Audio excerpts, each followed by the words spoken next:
El Ministerio Conéctate a Jesús y Seminarios y Tutorías TISU, la mejor alternativa ante los fracasos escolares vía virtual, presentan desde Panamá, Puente del Mundo y Corazón del Universo la serie Feliz para Siempre en la edificación de los fundamentos del edificio espiritual del verdadero cristiano. Escuchemos el tema de hoy. Ahora sí,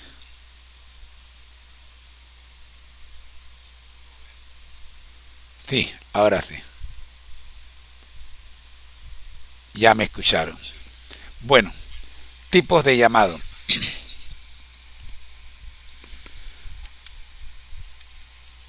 Aquí tenemos 5 tipos de llamado.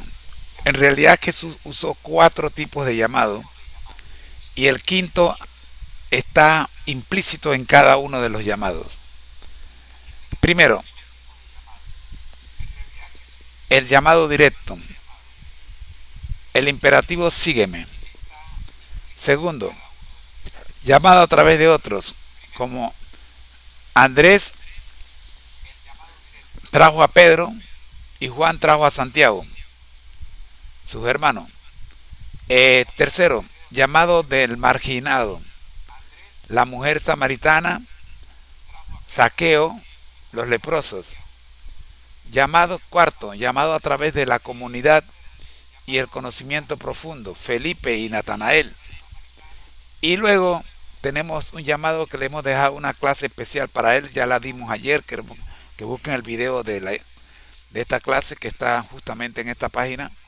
Se llama La decisión drástica, radical, tipo Mateo, Rosa Palomeque y como ejemplo moderno y otros ejemplos modernos.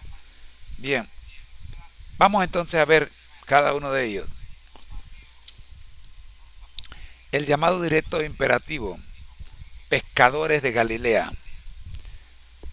El llamado de la autoridad. Es el llamado,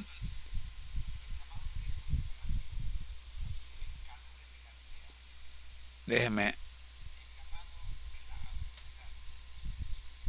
estoy teniendo doble. Vamos a, ya sé que me están oyendo. Vamos a darle un poquito. Ahí. Bien, y este.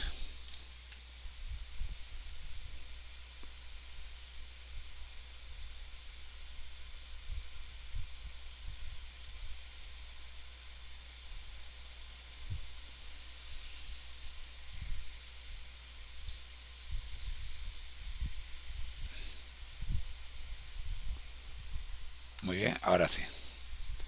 Estamos por todas partes.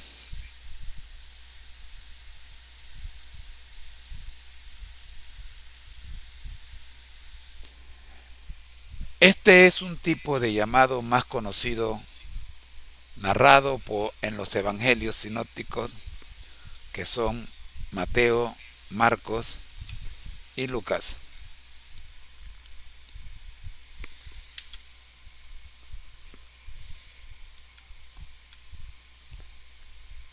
Puntos clave de este tipo de llamado. La exégesis, Jesús llama a los pescadores Pedro, Andrés, Santiago y Juan.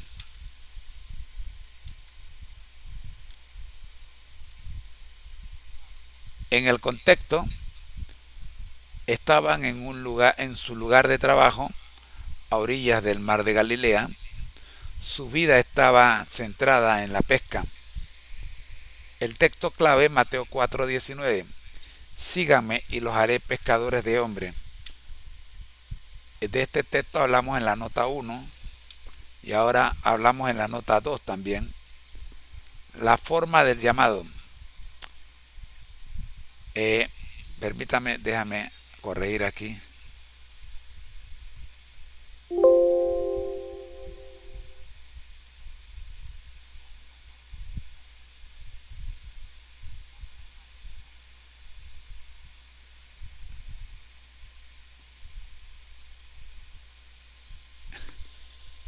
que después se me queda y este es nota 2.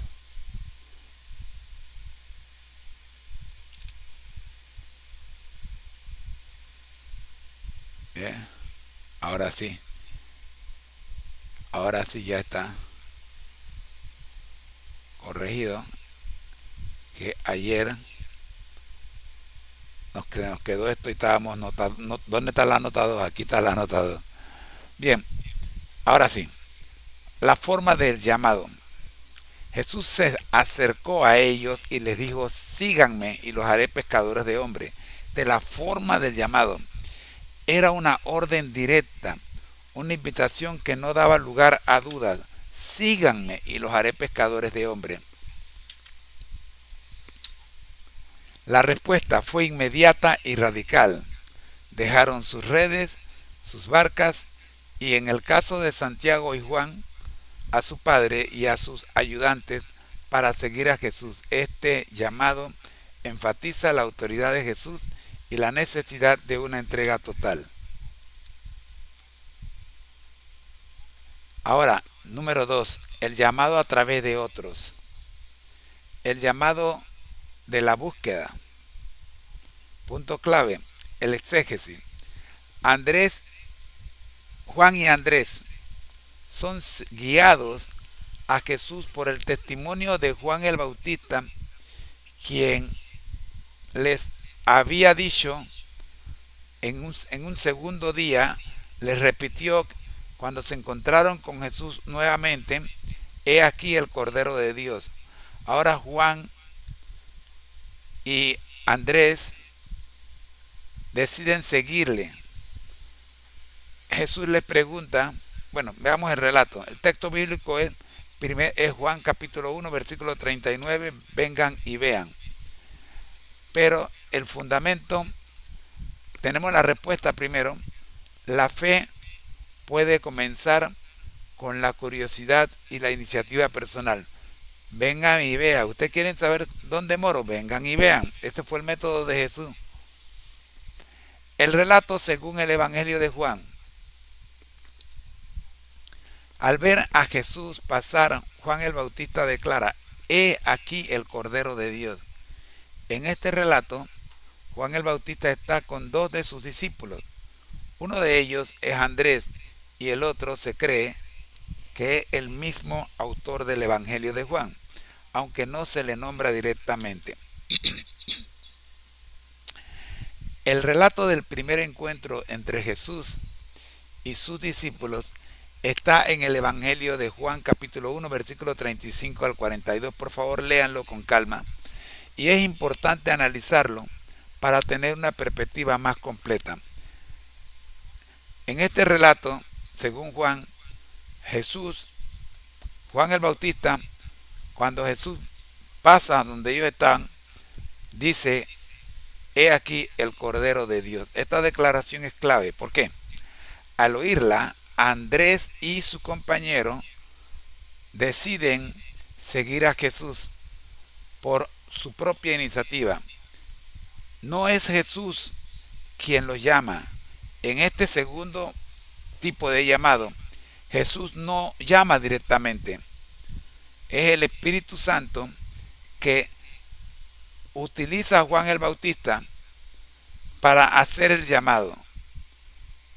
Ellos oyen acerca de Jesús, que alguien que los identifica a Jesús como el Cordero de Dios, y la curiosidad los llevó a confirmar y a seguir al Cordero de Dios. Cuando Jesús se da cuenta de que lo siguen, les pregunta, ¿qué buscan? Ellos responden, Rabí, que significa maestro, ¿dónde moras? Jesús les invita a ir con él, diciéndoles, vengan y lo verán. Pasaron el resto del día con él porque ya eran las 4 de la tarde. La diferencia entre los evangelios. Tenemos los tres primeros evangelios son conocidos como evangelios sinópticos. Y el Evangelio de Juan no entra dentro de esta categoría, pero tampoco es contradictorio, sino que ofrece diferentes perspectivas sobre los mismos eventos o sobre eventos similares. Veamos, los sinópticos, los tres primeros, se centran en un llamado directo y personal de Jesús a los pecadores,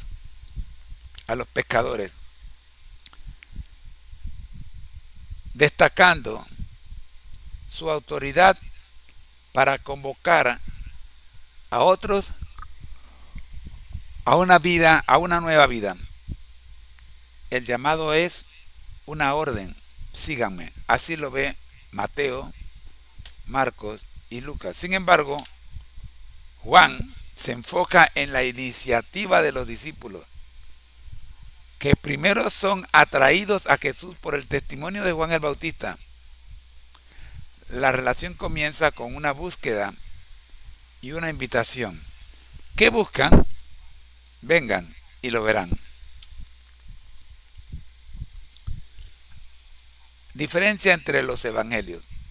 Ambos relatos, tanto el sinóptico como el de Juan, subrayan la respuesta inmediata y radical de los discípulos. Ya sea que Jesús los llamó directamente o que ellos lo buscaron primero, el resultado es el mismo. Lo dejaron todo por seguirlo y convertirse en sus discípulos. Esta diversidad de relatos en la Biblia nos permite entender la riqueza de la experiencia de seguir a Jesús, que puede comenzar de diferentes maneras, pero siempre exige una respuesta de fe y compromiso. Permiso.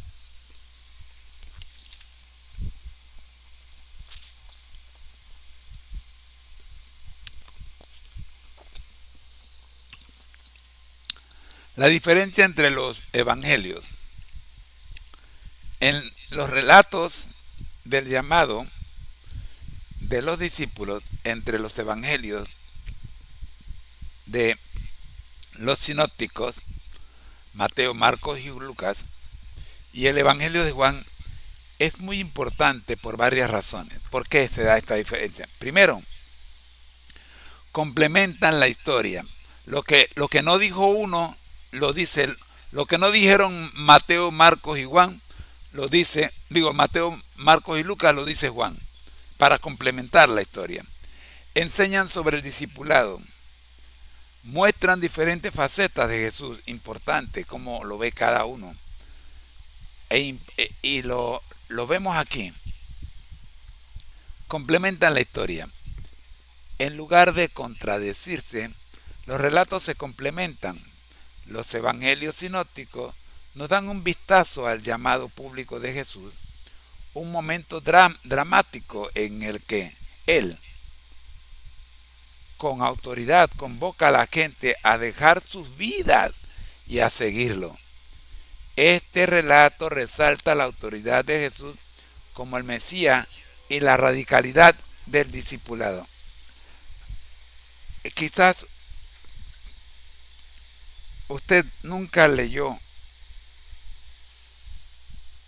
que Jesús no dio ocasión para que los discípulos dudaran. Jesús le dice, síganme y los haré pescadores de hombres. Vamos a ver más adelante, a diferencia de otros que le presentaron excusas a Jesús, para que entendamos, el Evangelio de Juan, por otro lado,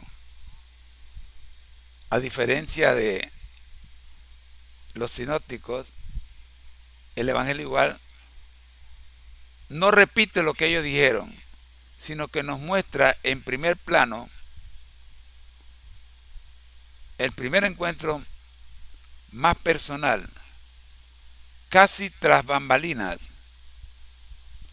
Aquí el testimonio de Juan el Bautista actúa como un puente que lleva a los discípulos a buscar a Jesús por iniciativa propia.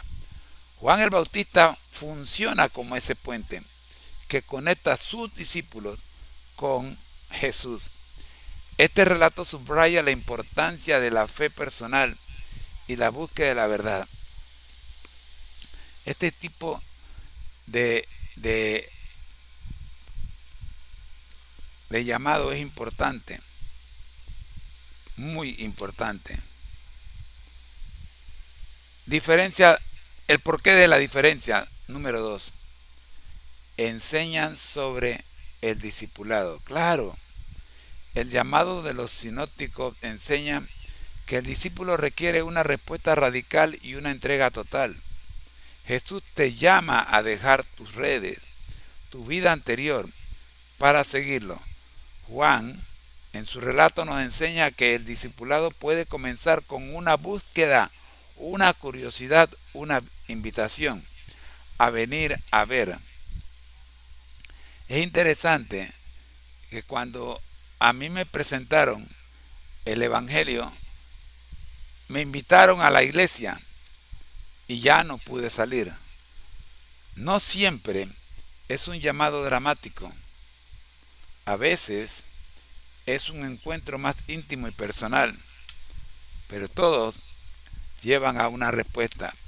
Y el tercer porqué o la tercera razón de por qué las diferencias muestran diferentes facetas de Jesús. Claro, Mateo, Marcos y Lucas ven a Jesús el hombre, pero ¿cómo lo ve Juan? Veamos. En los sinópticos Jesús se presenta como el maestro, el líder, con el poder de convocar a su grupo. En Juan, Él se muestra como el Cordero de Dios, el centro de la fe de sus discípulos, a quien se acercan por el testimonio de otro.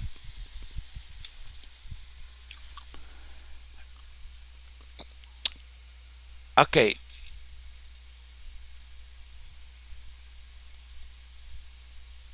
hemos dicho que complementan la historia.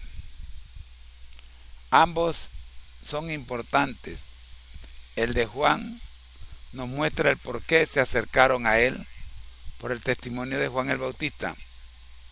Y el de los sinópticos nos muestra el cómo fueron formalmente llamados a unirse a él. En resumen, la diferencia es importante porque nos da una imagen más rica y completa del inicio de la comunidad de seguidores de Jesús, o sea, el inicio de la iglesia, mostrando que el discipulado puede comenzar de diferentes maneras, pero siempre implica una respuesta de fe y una vida transformada. Una vez más, permítanme.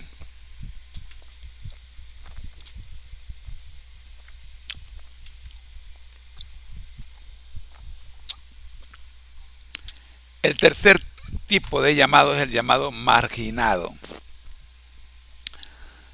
El llamado de la gracia, el llamado al pobre de espíritu, como fue el caso de Mateo, el publicano. Exégesis, en el punto clave, Jesús llama a Mateo un publicano despreciado.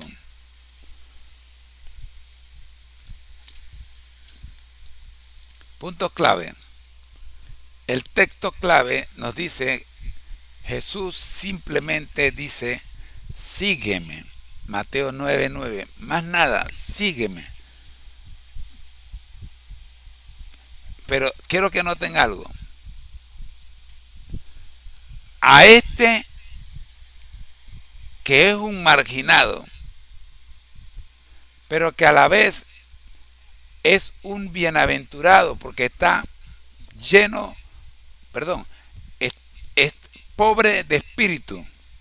¿Se acuerdan la bienaventuranza?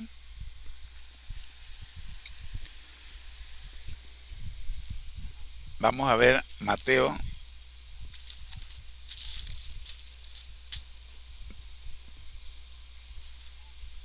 Vamos a ver Mateo. Las bienaventuranzas están en Mateo 6.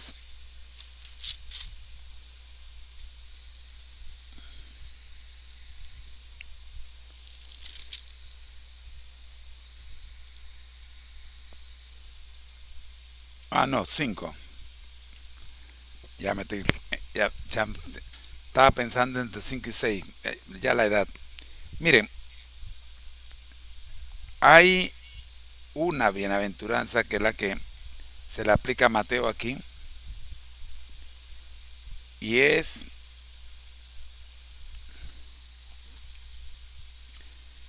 está en el versículo 1. No, versículo 3, la primera bienaventuranza.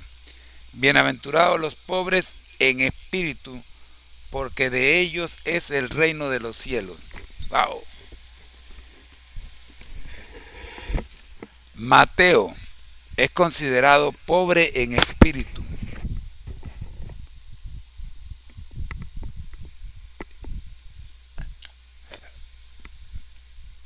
Mateo 9:9.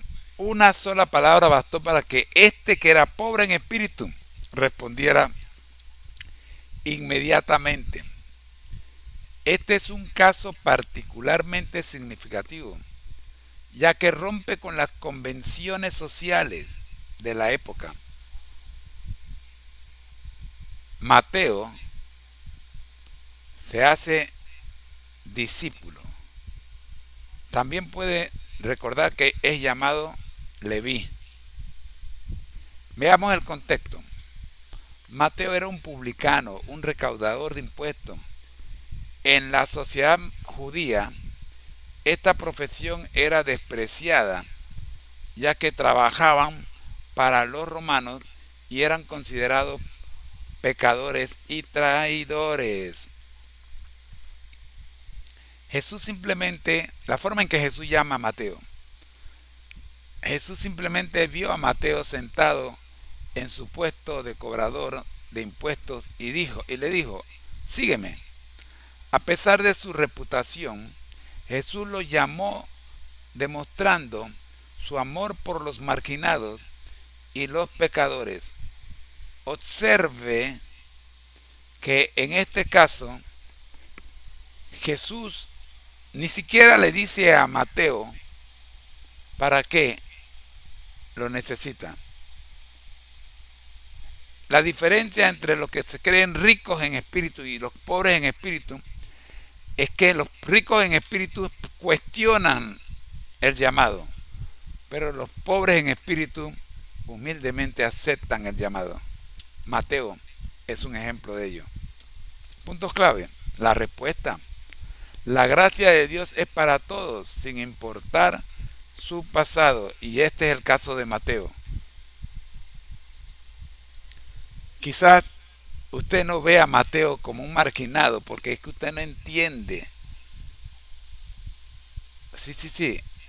Usted no llega a comprender lo repudiante, lo repugnante que era para un judío ver a uno de su propia raza trabajando para el enemigo, o sea, para los romanos.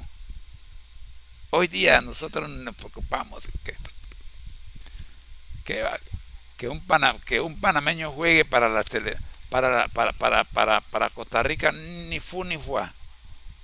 Pero en estos días no era así. Que un panameño juegue para la selección de Estados Unidos.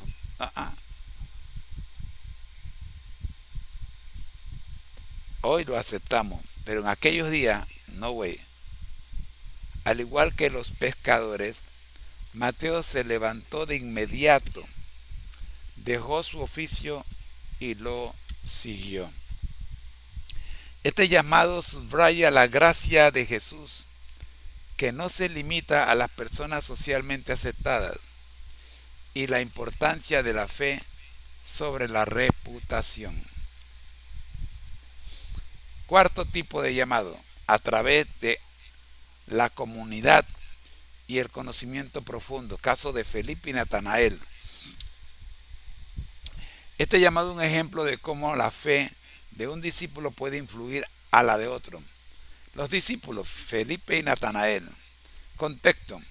Jesús llamó a Felipe, quien a su vez fue a buscar a su amigo Natanael para hablarle de Jesús. a veces decimos a su hermano Natanael, bueno, no eran hermanos literalmente hablando, pero sí de actividades. La forma de llamado. El texto dice que Felipe le dijo a Natanael, hemos hallado a aquel de quien escribieron Moisés y los profetas, a Jesús, el hijo de José, de Nazaret. La primera reacción de Natanael fue de escepticismo. ¿De Nazaret puede salir algo bueno? Sin embargo, Felipe no discutió, sino que instó a Natanael, ven y verás. Hermano, como ya dijimos en el culto del sábado, ayer, no se ponga a tratar de explicar lo que usted no sabe. Alguien quiere saber lo que está ocurriendo en su vida, invítelo a venir a ver, que venga y se siente una mañana y escuche al predicador. Venga, ven, almuerza con nosotros un sábado. Ven, convive con nosotros por lo menos mediodía. Y luego de convivir con nosotros por lo menos mediodía, como hizo Jesús con Andrés y Juan, tú me vas a contar una historia. La respuesta. Natanael aceptó la invitación de ir a ver a Jesús. Cuando Jesús lo vio, le dijo, he aquí un verdadero israelita, en quien no hay engaño. Cuando Natanael le preguntó a Jesús de dónde lo conocía, cómo que sabía que era un verdadero israelita y que no había engaño en él, Jesús le respondió, antes que Felipe te llamara, o sea, antes que Felipe te fuera a hablar de mí, cuando estaba debajo de la higuera, te vi. Wow. Esta demostración de conocimiento divino convenció a Natanael de inmediato y confesó. Ahora, ¿se acuerdan que Felipe había dicho?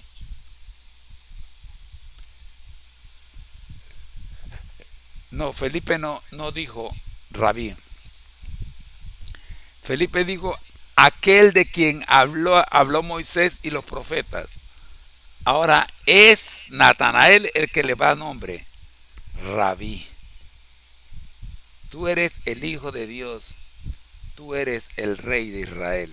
Observe, el grado del rabí no es un maestro más, es maestro de maestros. ¿Por qué? Porque tú eres el Hijo de Dios. O sea, por encima de ti no hay otro maestro. Tú eres el Rey de Israel. Por encima de ti no hay otro rey, no hay otro maestro. Tú eres el rabí que estábamos esperando. Cuando Natanael, la diversidad en el llamado a cada uno de sus discípulos muestra que la fe en Jesús puede empezar de muchas maneras. Por un llamado directo, por el testimonio de un amigo, por un acto de gracia inesperado o por una demostración de poder divino.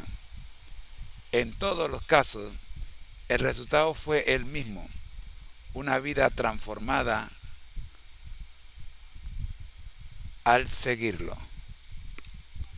Ahora, yo quiero marcar, en la nota 5 quiero marcar la diferencia entre dos palabras que he venido usando antes de meternos en el último tipo de llamado, que es el tipo especial. Exégesis y hermenéutica. ¿Qué es exégesis?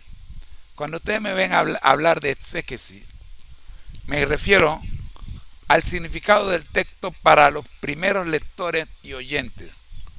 O sea, para los originarios.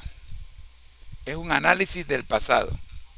Pero cuando me ven a hablar de hermenéutica, me refiero al mismo texto, pero para nosotros hoy. ¿Cómo lo aplicamos a nuestra realidad? Es el análisis del presente. Repito, exégesis, análisis del pasado, hermenéutica, análisis del presente. Del mismo texto, las dos formas en que se estudian. Muy bien, la hermenéutica de los diferentes llamados de Jesús. Vamos ahora a aplicarle la hermenéutica. Ya hemos aplicado la exégesis. En todos los 4 llamados aplicamos exégesis. ¿Cómo se aplicó el texto a los originarios? Ahora vamos a ver cuál es la relevancia que tienen estos llamados para nosotros hoy. Aplicar la hermenéutica a las distintas formas en que Jesús llamó a sus discípulos nos permite extraer lecciones para la vida cotidiana cristiana contemporánea. Primero, hermenéutica del llamado directo, imperativo. Pedro, Andrés, Santiago y Juan. Aplicación personal. Este llamado resalta la necesidad de una respuesta radical y sin demoras a la voz de Jesús. Para nosotros hoy, esto se traduce en dejar nuestras redes. ¿Qué son las redes en nuestra vida? Pueden ser apegos materiales, trabajos que nos alejan de Dios,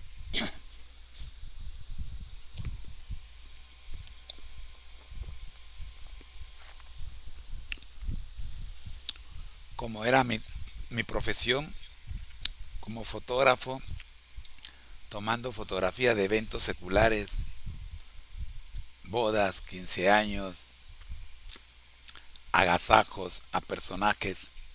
Todo eso terminó alejándome de Dios. Por ello tuve que ponerle un alto a ese tipo de servicio. O incluso hábitos que no edifican, que no nos edifican. ¿Como cuáles? Ocupar tiempo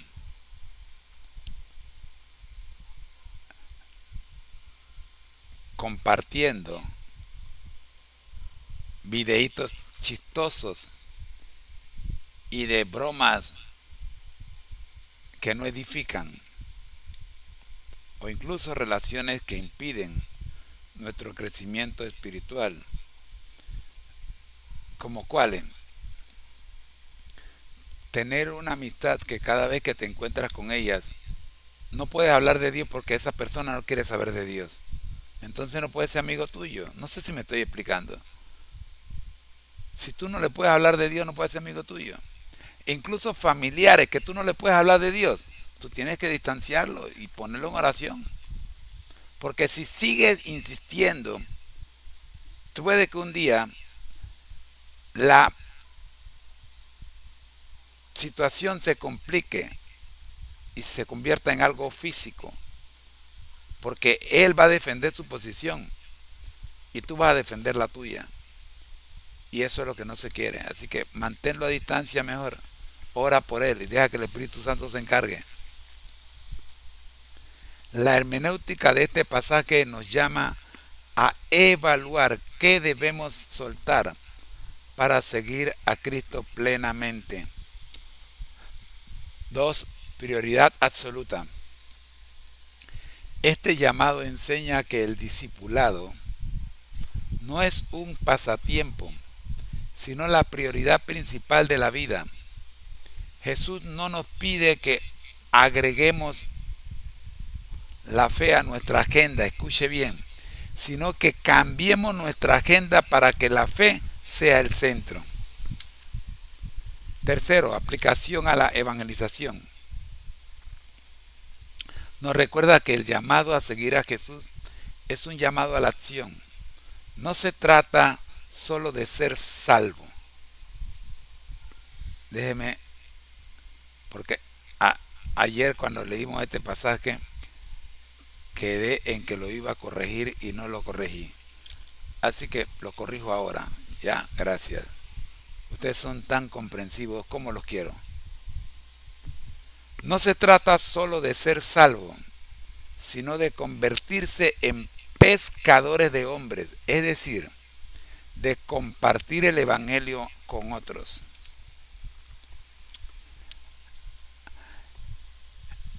Ahora apliquemos la hermenéutica al segundo tipo de llamado, llamado a través de un testimonio, como el caso de Andrés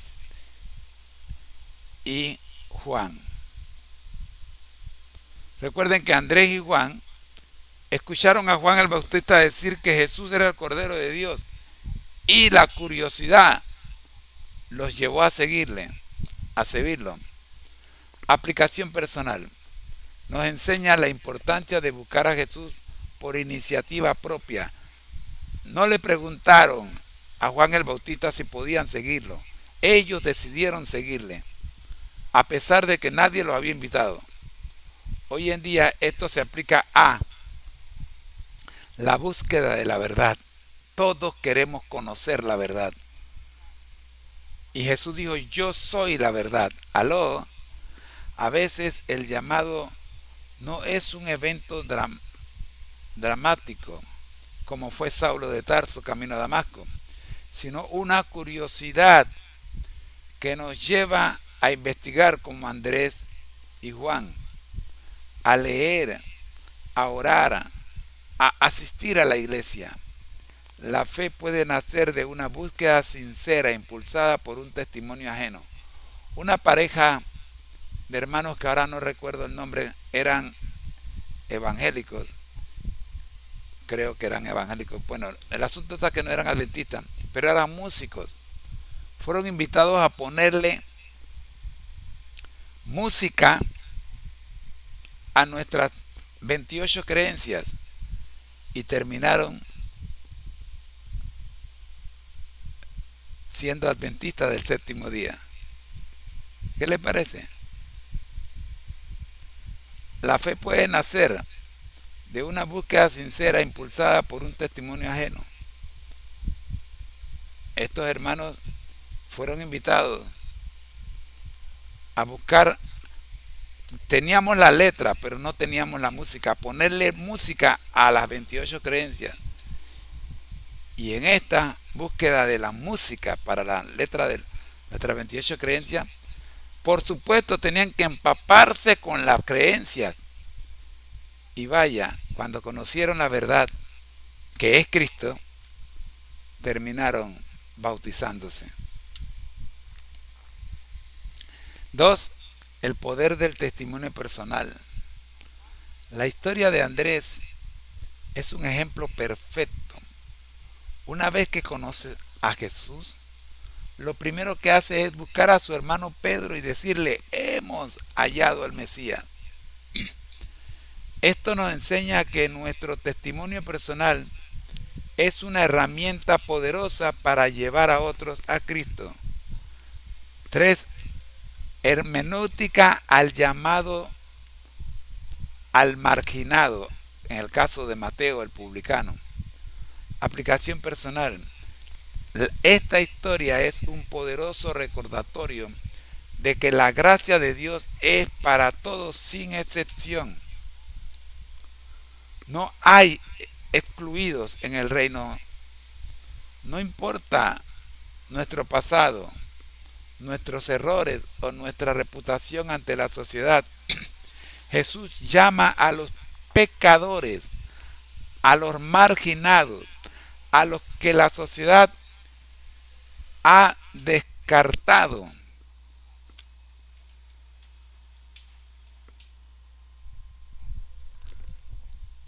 La hermenéutica de este pasaje nos consuela y nos da esperanza, recordándonos que nadie está demasiado lejos del amor de Dios. 2. La fe supera la reputación. La historia de Mateo nos enseña que el llamado de Dios a una persona no depende de lo que los demás piensen de ella, sino de lo que Dios ve en su corazón. Hermanos míos, Esta mañana hablé de la herradura y el herrero. El herrero coge un pedazo, un bloque de acero para, para diseñar una herradura que necesitan los caballos en sus patas para no lastimarse los cascos. ¿Y qué hace el herrero? Mete el bloque de acero al fuego a altas temperaturas, miles de grados, y lo tiene presionado por una tenaza. Y cuando está rojo, lo saca y empieza a golpearlo sobre el yunque con el mazo y le va dando la forma de la herradura. Lo mete en el fuego, lo saca, lo golpea, lo mete en el fuego, lo saca, lo golpea, hasta que finalmente tiene la forma de una herradura, la mete en un tanque con agua, se enfría y está lista para colocarla en el casco del caballo. Escucha,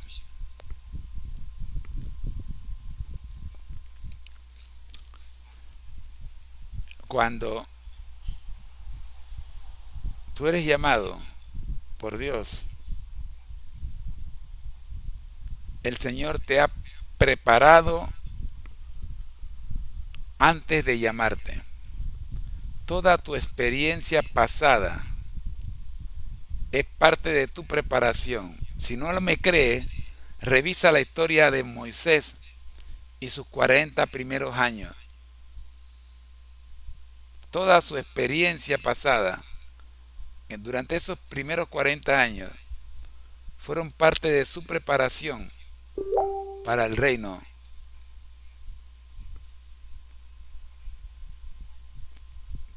que más tarde se convirtió en el libertador del pueblo de Dios.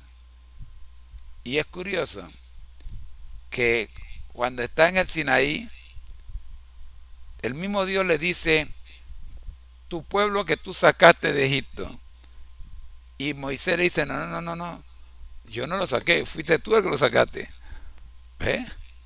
Tercero, aplicación a la iglesia. Nos llama a ser una comunidad inclusiva que acoge a quienes son despreciados o juzgados por el mundo. Aquí tengo que orar a Dios para que esto que estoy leyendo se haga realidad en todas nuestras iglesias. Porque mis queridos hermanos, he visto cómo el prejuicio, el prejuicio condena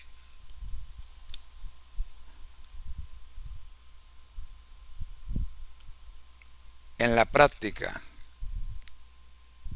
La iglesia debe ser un lugar de gracia, no de juicio.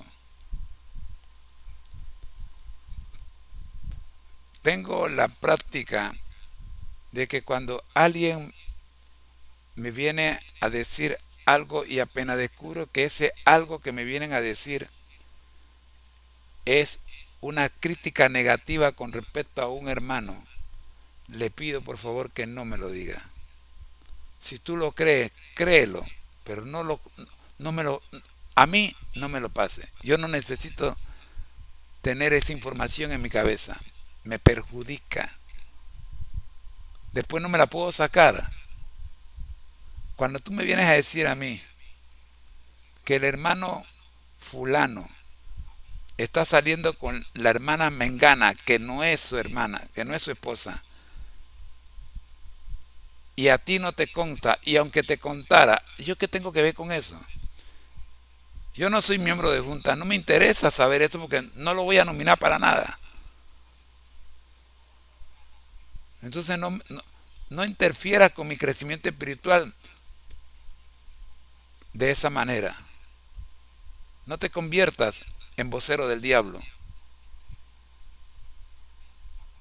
Y a ti, hermano, no permitas que tu oído reciba esa clase de mensajes que de buenas no tienen nada. ¿Ve? Molesta, en verdad molesta. El cristiano que está luchando con la tentación y tú le traes esa información como para echarle leña al fuego. Santo. Ahora hablemos de la hermenéutica al cuarto tipo de llamado. El llamado a través del liderazgo de amigos. Felipe y Natanael.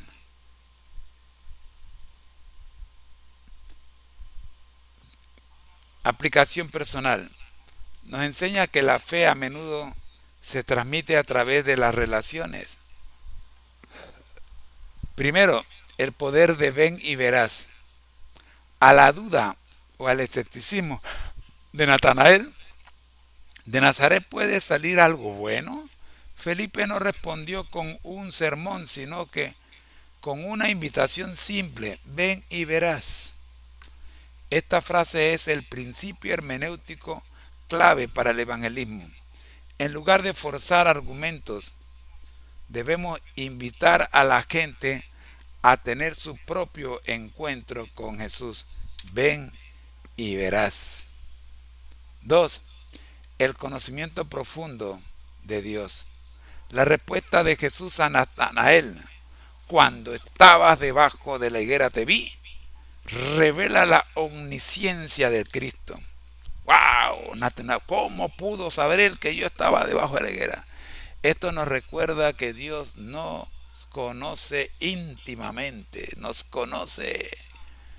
¿Tú crees que tú puedes engañar a Dios?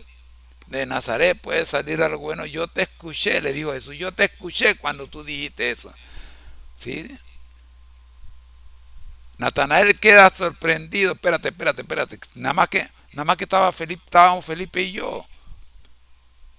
Y si él sabía que yo estaba debajo de la higuera, entonces también sabe que yo dije que yo, que yo dije que si podía salir algo bueno de Nazaret refiriéndome a él.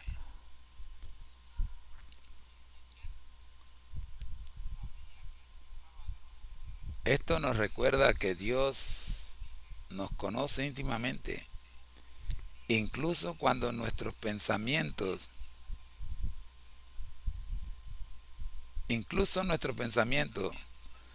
yo soy de la idea que a veces mis pensamientos me traicionan, ¿eh? Sobre todo porque yo oro mentalmente, yo no oro de voz audible cuando estoy en privado, yo solo oro de voz audible cuando estoy en público. Pero mis oraciones privadas son mías, no son para compartirlas con más nadie. Mi esposa puede estar al lado mío y ella no sabe que yo estoy orando. Y a veces estoy orando por ella y ella no sabe. ¿Eh? En el ministerio de cárceles, cuando estuve ministrando allá, escuché a muchos que se pasaban orando 1 hora, pero mientras ellos estaban orando, nadie más podía hacer nada, no podían ver televisión, no podían estudiar nada, porque ellos solos tenían un escándalo. Él solito orando, él era el único que estaba orando. Y cuando tú llegabas al pabellón, tú preguntabas por él, el pastor está orando. No, ni tenían que decirme que estaba orando, porque todo el mundo lo oía orando allá metido en su búnker. Eso no es correcto. Esa no es la forma en que el Señor pide que oren. Esa es una oración pública, no es privada. Tus oraciones privadas son para ti. Esa es una manipulación del pensamiento de las personas. Ay, el pastor está orando por mí, lo escuché mencionar mi nombre.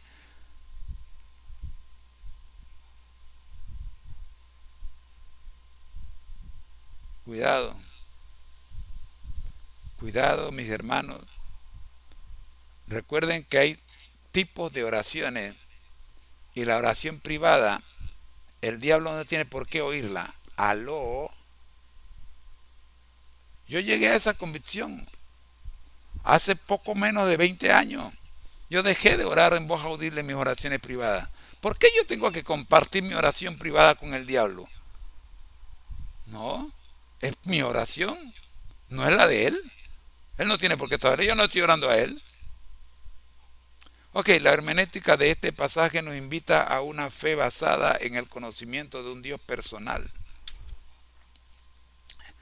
En resumen, para ir terminando este estudio, la hermenéutica de estos pasajes nos lleva del pasado al presente, del texto de la vida, nos invita a reflexionar sobre nuestro propio llamado. Repito, en resumen, la hermenéutica de estos pasajes nos lleva del pasado al presente, del texto a la vida.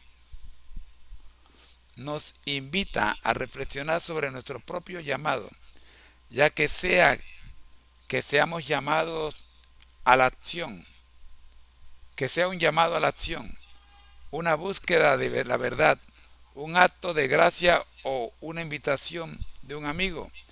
Cada relato nos ofrece una pieza del rompecabezas para entender la naturaleza del discipulado en la actualidad.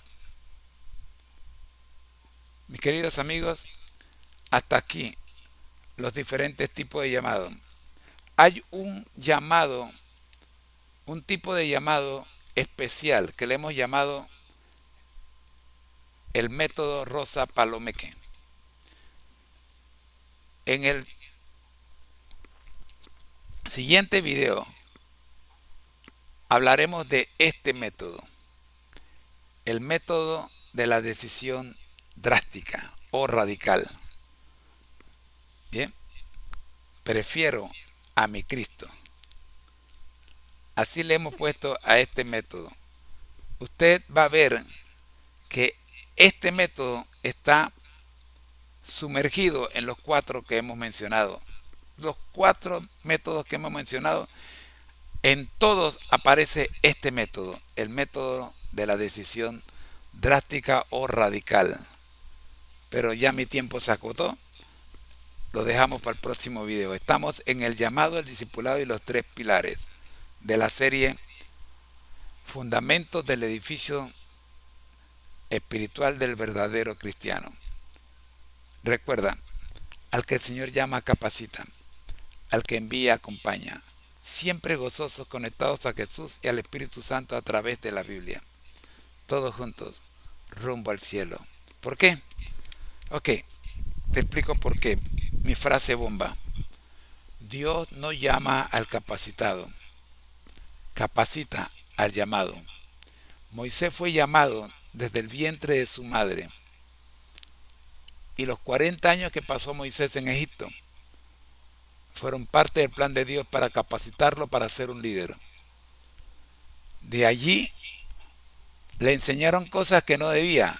Así que Dios lo trajo al desierto para que desaprendiera algunas cosas. Y durante 40 años Moisés estuvo desaprendiendo y aprendiendo. Y todavía después tuvo 40 años más poniendo en práctica lo que había aprendido en los 2 periodos anteriores. Y aún así no entró a la tierra prometida terrenal. Pero la gracia de Dios. Mire, hermano, si Moisés hubiese entrado a la tierra prometida, hubiéramos dicho que por mérito. Pero si Moisés entró a la tierra prometida celestial, no fue por sus méritos, porque justamente por su equivocación, al golpear a la roca en vez de hablarle, lo descalificó para entrar a la tierra prometida. Pero la gracia, es que cosa más bella, la gracia trabajó en Moisés y no solo no entró a la tierra prometida terrenal, sino que pasó por encima de ella directo a la tierra prometida celestial. ¿Qué te parece? Por eso, recuerda, Dios no llama a los capacitados, capacita a los llamados desde el vientre de su madre. Tú tienes un propósito por el cual estás aquí en la tierra y hasta que no cumplas tu propósito, seguirás en esta tierra. Oremos. Nuestro Dios que estás en el cielo, gracias. Gracias, Señor, por la lección de hoy. Oramos para que cada uno de estos 4 métodos los revisemos y los sigamos estudiando y descubramos cuál de estos métodos fue el que usaste con nosotros. Oramos por la hermana Nora Santos, su diabetes, por el estado emocional de su mamá luego de la pérdida de su tío. Oramos, Señor, por sus hijos, Paolo, Jade, su hermano Nahum y su hermana Gladys. Oramos por toda la familia que está conectada o que se conectará a este video. Oramos en el nombre de Jesús. Amén. El Ministerio Conéctate a Jesús y Seminarios y Tutorías TISU te agradecen y te invitamos a que nos acompañes el día de mañana cuando seguiremos trabajando ahora con la decisión drástica, radical en este primer nivel, el llamado, el discipulado y los 3 pilares, un estudio bíblico sobre el fundamento del cristiano. Soy tu hermano en Cristo, José Moreno, y te digo buenas noches, bendiciones. Para ver el final de este tema te invito a buscar el tema Una lección 1B en este mismo canal, a continuación.